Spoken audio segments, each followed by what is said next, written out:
Alhamdulillah, kempen kurban dan akikah for Ummah 2026 telah berjaya dilaksanakan di 16 lokasi merangkumi Tuaran Sabah, Kuala Penyu Sabah, Kelang Selangor, Padang Indonesia, Kemboja, Mesir, Gaza, Yaman, Kashmir Pakistan serta beberapa negara di benua Afrika seperti Nigeria, Cameroon, Ivory Coast, Niger, Czech, Uganda dan Tanzania. Di setiap lokasi, petugas lapangan bersama masyarakat setempat berganding bahu menguruskan proses penyembelihan dan pengagihan daging kurban kepada para penerima manfaat yang memerlukan. MCG merakamkan setinggi-tinggi penghargaan kepada semua peserta yang telah mengamanahkan ibadah kurban mereka melalui kempen kurban dan akikah for Ummah 2026.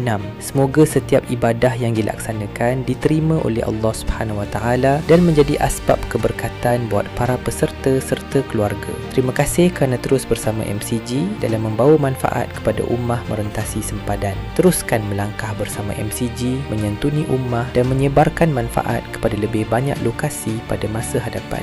MCG Care for Ummah.